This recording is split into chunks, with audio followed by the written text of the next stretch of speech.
토크입니다. 안녕하십니까? 네, 안녕하십니까? 예. 자, 2월 말에 열린 제2차 미북 정상회담 결국 결렬이라는 결말로 좀 허무하게 끝이 났어요. 네, 그래서 일단 미국과 북한의 반응을 각각 좀 살펴보고 싶은데 네, 미국부터 살펴보죠. 네. 의회 취재를 하신 이상민 기자, 의회 반응은 그래도 뭐 빈손이 차라리 이 나쁜 협상보다는 낫다. 뭐 이런 반응을 보였다죠. 네, 그렇습니다. 미국 상하원 의원들을 제가 만나봤는데요. 네. 대부분의 의원들의 반응이 회담 결렬을 긍정적으로 보는 반응이었습니다. 네. 결렬을 긍정적으로. 네, 예. 그 이유는 이런 말을 많이 하더라고요. 나쁜 협상 타결보다는 협상 결렬이 낫다. 이제 그 전에 이제 트럼프 대통령이 정상회담을 하기 전에 나왔던 그런 많은 내용들에 대해서 여러 가지 뭐 이른바 이렇게 스몰 딜, 그래서 북한의 완전한 비핵화가 아니라 어느 정도 부분적인 비핵화를 하고 그에 맞는 조치를 이제 미국이 취한다라는 그런 예상이 많이 있었는데 이제 그렇게 하지 않았기 때문에 오히려 협상 타결이 안 된 것이 낫다라는 반응이 미국 의원들의 여러 입장들이었습니다. 네. 굉장히 좀 강경한 입장이 회담 전도 그렇고 후도 그래요. 하원의 뭐 동아태 위원장 같은 경우에는 오히려 이제 제재를 강화하는 그런 때다라고 밝히기도 했는데, 자, 의회는 차라리 결렬이 낫다는 거예요. 그러면 노정민 기자는 워싱턴에 있는 한반도 전문가들 네. 여러 명에게 의견을 물어봤지 않습니까? 전문가들은 이번 회담 결론에 대해서 어떤 성적표를 줬습니까? 네, 그러니까 하노이 정상회담이 결렬된 바로 그 직후 그 당일날 네. 저희 자유아시아 방송이 이제 미국 내 전직 관리 또 한반도 전문가 21명을 대상으로 저희가 긴급 설문조사를 좀 진행했거든요. 네. 그러니까 첫 번째 질문은 이번 정상회담에 대해서 이제 어떤 점수를 주겠느냐라고 물어보니까 이 21명 가운데 13명이 영어로 이제 보통 A, B, C, D, F 이렇게 주잖아요. 네. 거기서 이제 C와 D를 준 전문가가 네. 13명 정도 됐습니다. 네. 저- 수음이 안 가면 미 아니면 양을 주는. 그렇죠. 한 네. 60점에서 70점 정도 준 네. 거고 또 아무런 그 회담 결과가 없었기 때문에 낙제점인 F를 준 전문가도 2명이나 됐거든요. 네. 그러니까 그만큼 이번 정상회담 결과에 대해서 많이 좀 실망스럽다. 또 왜냐하면 이번 회담이 좀 잘 되면 어떤 뭐 비핵화 조치 어떤 진전이라든가 좀 한반도 평화에 좀 기여가 될 수 있었을 텐데 그 기회를 모두 날려버린 것이 참 아쉽다. 뭐 이런 반응이 좀 줄을 이뤘습니다. 왜 전문가들은 그럼 빈손 자체가 안 좋았다는 거잖아요. 그러니까 이게 좀 관점의 차이인 것 같은데요. 그러니까 이제 미국 의원들 같은 경우에는 아무래도 이제 미국의 입장에서 생각해 볼 수 있는 거고 네. 또 전문가들은 물론 미국의 입장도 중요하지만 또 전반적인 한반도 문제를 놓고 봤을 때에 어떤 미국의 전문가들 중에서도 이제 미국의 입장의 편에 선 사람들은 A라는 점수를 준 사람들도 있어요. 네. 트럼프 대통령으로선 잘했다라는 건데 이게 한반도 전체적인 문제로 봤을 때는 그렇게 썩 좋은 결과는 아니다라는 게 아마 그런 평가가 나온 것 같습니다. 네. 자, 북한의 반응도 좀 살펴봐야 되겠는데요. 네.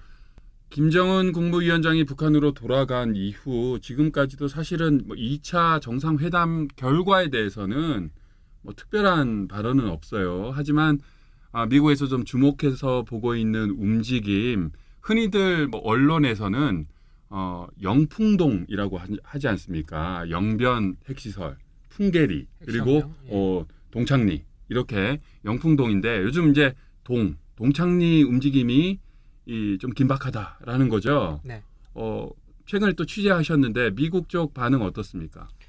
예, 지금 말씀하신 것처럼 그 영변 그리고 풍계리, 동창리 세 곳이 주요 어떤 그런 북한의 핵과 미사일 시설 네. 관련된 그런 곳인데요. 네, 핵을 만들고 또 이동하면서 실험하고 또 이제 쏠 수 있는. 그렇죠. 예. 특별히 동창리 같은 경우에는 이제 북한의 이른바 대륙간 탄도 미사일 그 발사 시설이 있는 곳이기 때문에 특별히 미국이 관심 갖고 있는 그런 장소인데 얼마 전에 미국의 연구소에서 상업 위성을 통해 그곳의 움직임을 확인했는데 네. 최근에 이제 그 동창리 미사일 발사 실험 장소에서 어떤 주변 시설을 다시 한번 재건하는 그런 움직임이 확인이 됐습니다.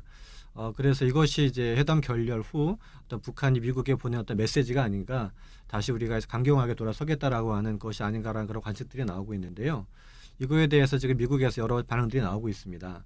이제 가령 지금 트럼프 대통령 같은 경우에는 어제 그 백악관에서 인터뷰를 했는데요. 네. 이런 사실에 대해서 어떻게 보느냐, 이것이 북한이 약속한 것들을 어기는 것이 아니냐라는 그런 기자의 질문에 아직은 판단하기엔 좀 이르다, 좀 더 지켜봐야 되지만 그게 사실이라면은 본인은 김정은 위원장에게 매우 실망할 것이다라고 되게 좀 우려하는 그런 목소리를 냈습니다. 네. 그런데 아직은 좀 추이를 지켜봐야 되는데요. 사실 이제 이곳에 있는 전문가나 의원들의 입장은 북한이 그렇게까지는 하지 않을 것이다라는 입장이 좀 많습니다. 네. 이제 그 이유는 가령 브래드 셔먼 네. 미국 하원 외교위 아시아 태평양 소위원장 같은 경우에는 그렇게 안 할 것이라고 얘기를 하는데 그 이유에 대해서 그 김정은 위원장이 올해 신년사에서 밝힌 말이 있습니다. 본인들은 북한은 이미 핵과 미사일에서 다 모든 것을 완료했기 때문에 추가적인 핵실험과 미사일 실험 없을 것이다라고 밝혔거든요. 그렇기 때문에 적어도 올해는 안 할 것이다라고 이제 말을 했는데요. 사실 그렇게 북한이 돌아갈 경우에는 이제 입장이 달라지는 거기 때문에 아마 하여튼 미국에서 보는 시각은 그렇게는 안 할 것이라는 것이 좀 일말치인 것 같습니다. 네.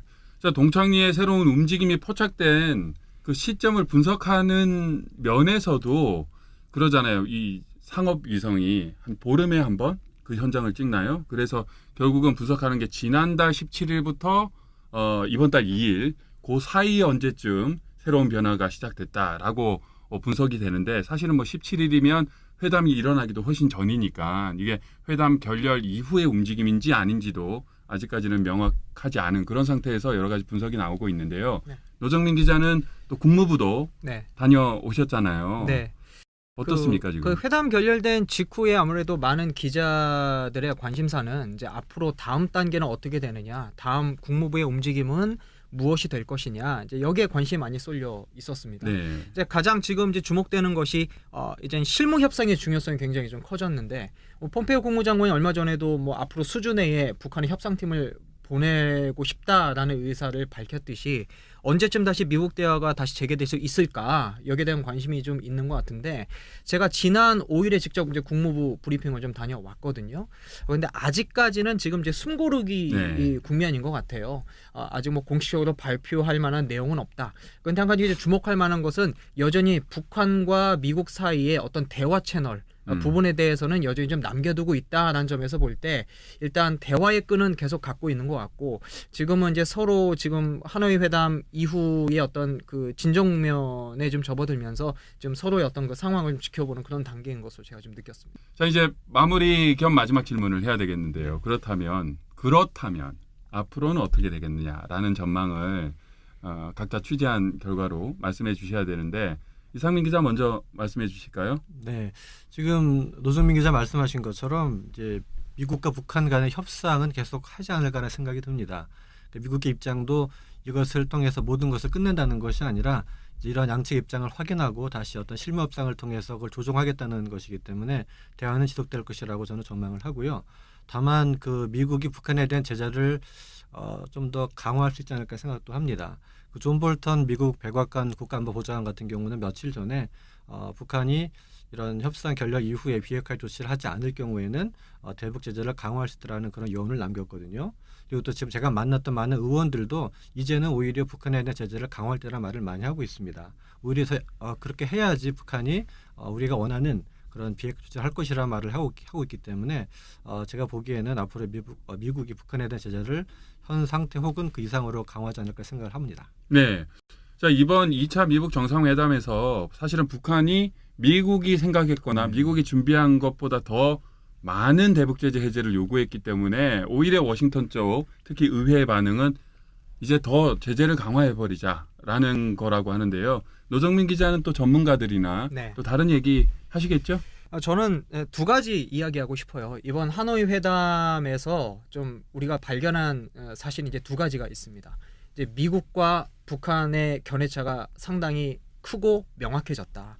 사실 하노이 회담 전에는 스몰 딜을 예상했지만 하노이 회담 이후에는 이게 엄청나게 큰 합의의 어떤 요구 조건이 이제 명확해진 거거든요. 그만큼 견해차가 커졌다라는 거고 두 번째는 이 탑다운 그러니까 하향식의 어떤 협상 수단이 지금 2차 미국 정상회담까지 끌고 오긴 했는데 결국 이것이 합의에 이르기에는 역시 한계가 있었다라는 거거든요. 이제 이 두 가지가 좀 명확해진 건데요. 아까 이상민 기자께서도 이제 말씀하셨지만 앞으로 실무 협상이 굉장히 좀 중요해졌습니다. 그런데 지금 전문가들의 우려는 서로 두 정상 간에도 합의하지 못한 내용을 네. 과연 실무 협상 차원에서 그 견해차를 좁혀 나갈 수 있을까? 그러니까 여기에 대한 이제 궁금증과 좀 퀘스천 마크가 좀 있는 거거든요. 게다가 지금 여전히 하노이 회담 이후로 좀 신뢰 관계가 더 벌어진 것 같다라는 그런 좀 느낌도 좀 있는데 그 신뢰를 좁히기 위한 노력으로 과연 실무 협상에서 어떠한 이야기들이 오고 갈 수 있을까? 여기에 대해서도 좀 우리가 좀 주목해 봐야 될 것 같습니다. 네, 미국 정부 차원에서의 어떤 실무 협상, 네. 지금 현재 대표라고 하면 스티브 비건 네. 대북정책 특별 대표가 될 텐데요. 앞으로 당분간 비건 대표가 좀 바빠져야 된다. 네, 그리고 뭐 북한에서 최선이든 김혁철이든 상대방과 대화를 좀 차근차근 쌓아가서 네. 2차 미국 정상회담은 끝이 났습니다. 네. 그래서 이제 3차가 언제가 될지 모르겠지만 그때 좀 최종 해결이 될 수 있도록 실무 협상을 지금 탄탄하게 해 나가야 된다라는 것이 전문가나 사실 뭐 의회도 그 부분에 대해서는 특별히 다루지는 않을 거예요. 그렇죠. 네. 예. 자, 오늘 생생 토크 이상민 기자와 노정민 기자와 함께 2차 하노이 미국 정상회담 이후에 미국과 북한의